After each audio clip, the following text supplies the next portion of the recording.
ہونے والے چیزیں اللہ تعالیٰ کی مشیت کے بغیر نہیں ہو سکتی، چاہے وہ اس کے فعل سے متعلق ہوں یا مخلوق کے فعل سے۔ چوتھا، اس بات پر ایمان لانا کہ تمام کائنات اپنی ذات و صفات اور حرکات میں اللہ کی مخلوق ہے۔ تو پیارے بچوں، یہ تقدیر پر ایمان یہ پہلے آپ کو سمجھنا ضروری تھا۔ اب ہم باضابطہ اس کو پڑھیں گے۔ آپ اپنی کتاب کا صفحہ نمبر 18 کھولیں تاکہ ہم اس کو پہلے پڑھیں۔ تقدیر پر ایمان۔ والقدر خیرہ و شرہ من اللہ تعالی۔ پیارے بچوں، اللہ تعالیٰ قادری مطلق ہے۔ اللہ تعالیٰ کو خالق و مالک ماننے کے بعد ہمارے لیے یہ بھی ضروری ہے کہ کائنات میں جو کچھ ہو رہا ہے اس کے متعلق ہمارا یہ عقیدہ ہو کہ اس سب کا علم اللہ تعالیٰ کو پہلے سے تھا۔ یہ بات قرآن و حدیث سے ثابت ہے کہ اللہ تعالیٰ کے علم کے مطابق جو کچھ ہونا ہے وہ سب کچھ لکھا جا چکا ہے، ذرا بر بھی اس کے خلاف نہیں ہو سکتا۔ ہمارا ایمان ہے کہ اللہ ہر چیز کے بارے میں جو ہو چکا ہے اور جو ہوگا اور جس طرح ہوگا سب جانتا ہے۔ ہمارا ایمان ہے کہ آسمان و زمین میں جو کچھ ہے اور قیامت تک جو کچھ ہونے والا ہے اللہ تعالیٰ نے لوح محفوظ پر لکھا ہوا ہے۔ اللہ تعالیٰ کا ارشاد ہے، الم تعلم ان اللہ یعلم ما فی السماء والارض ان ذالک فی کتاب۔ ترجمہ، کیا تم نہیں جانتے کہ جو کچھ زمین اور آسمان میں ہے اللہ اس کو جانتا ہے، یہ کتاب میں لکھا ہوا ہے۔ ہمارا ایمان ہے کہ اللہ تعالیٰ جو چاہتا ہے وہ ہو جاتا ہے اور جو کچھ وہ نہیں چاہتا وہ نہیں ہوتا۔ لیکن اس کے ساتھ ہمارا یہ بھی عقیدہ ہے کہ اللہ تعالیٰ نے اپنے بندوں کو اختیار اور قدرت سے نوازا ہے۔ اللہ تعالیٰ نے اپنے بندوں کو نیک کام کرنے اور برے کاموں سے رکنے کا مکلف بنایا ہے۔ نیک کام کرنے پر انعام اور برے کام کرنے پر سزا اس بات کی دلیل ہے کہ انسان مجبور نہیں بلکہ مختار ہے۔ حکیم الامت شاعر مشرق علامہ اقبال نے اس بارے میں حقیقت کی طرف اشارہ کیا ہے۔ شعر ہے، عمل سے زندگی بنتی ہے جنت بھی جہنم بھی، یہ خاکی اپنی فطرت میں نہ نوری ہے نہ ناری ہے۔ انسان اپنی مرضی سے اٹھتا بیٹھتا سوتا جاگتا اور کام کرتا ہے، اسے ہرگز محسوس نہیں ہوتا کہ کوئی اسے یہ کام کرنے پر مجبور کر رہا ہے۔ حضرت ابن عباس رضی اللہ تعالیٰ عنہ شام کی وبا کے قصے میں نقل فرماتے ہیں کہ جب حضرت عمر رضی اللہ تعالیٰ عنہ مقام سرگ کے پاس پہنچے تو آپ کو اطلاع ملی کہ شام میں تو وبا پھیل رہی ہے۔ یہ سن کر آپ نے لشکر کو واپسی کا حکم دے دیا۔ اس پر حضرت ابو عبیدہ رضی اللہ تعالیٰ عنہ نے تعجب سے فرمایا، اچھا آپ تقدیر سے بھاگ رہے ہیں؟ یعنی اگر موت مقدر ہو چکی ہے تو پھر اس واپسی کا کیا فائدہ؟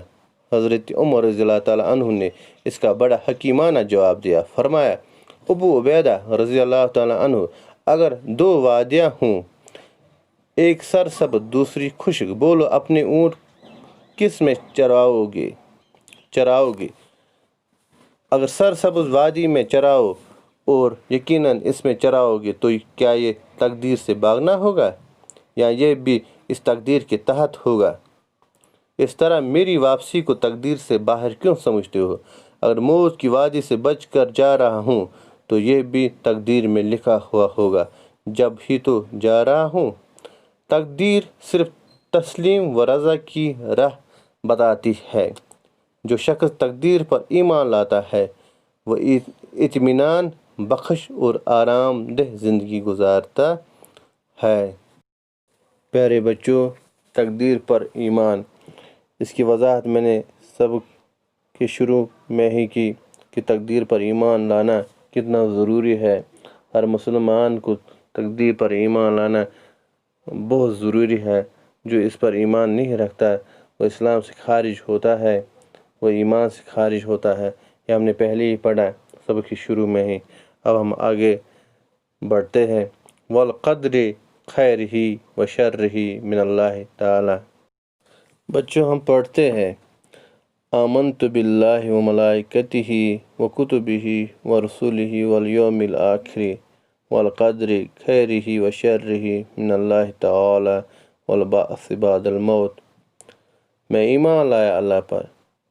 پہلے ہم اقرار کرتے ہیں کہ میں نے ایمان لایا اللہ پر، اللہ جس نے، جو ہمارا خالق و مالک ہے، جس نے یہ پوری کائنات بنائی، بڑے بڑے پہاڑ بنائے، سمندر بنائے، دریا بنائے، انسان بنائے، جانور بنائے، پیڑ پودے بنائے، غرض آسمان سے لے کر زمین پر جتنی بھی چیزیں ہمیں نظر آتی ہیں سب اللہ نے بنائی ہیں۔ اور اس کے فرشتوں پر ہم نے ایمان لایا۔ اللہ تعالیٰ کے بے شمار فرشتے ہیں جو اللہ تعالیٰ کی مخلوق ہے، جو دکھائی نہیں دیتے، ان پر ہم نے ایمان لایا۔ سب سے بڑے فرشتے حضرت جبرائیل علیہ السلام، حضرت میکائیل علیہ السلام، حضرت اسرافیل علیہ السلام، حضرت عزرائیل علیہ السلام، جو سب سے بڑے فرشتے ہیں۔ اس کے علاوہ جو ہمارے ساتھ ہوتے ہیں، 24 گھنٹے ہمارے ساتھ ہوتے ہیں، کرامن کاتبین، یا قبر میں جو ہمیں سوال کریں گے نکیر منکر، ان فرشتوں پر ہمارا ایمان ہونا چاہیے، ان پر ہمیں یقین ہونا چاہیے کہ یہ اللہ تعالیٰ کے فرشتے ہیں۔ جو شخص ان کا انکار کرے گا، فرشتوں کا انکار کرے گا، اسلام سے خارج ہوگا، وہ ایمان سے خارج ہوگا۔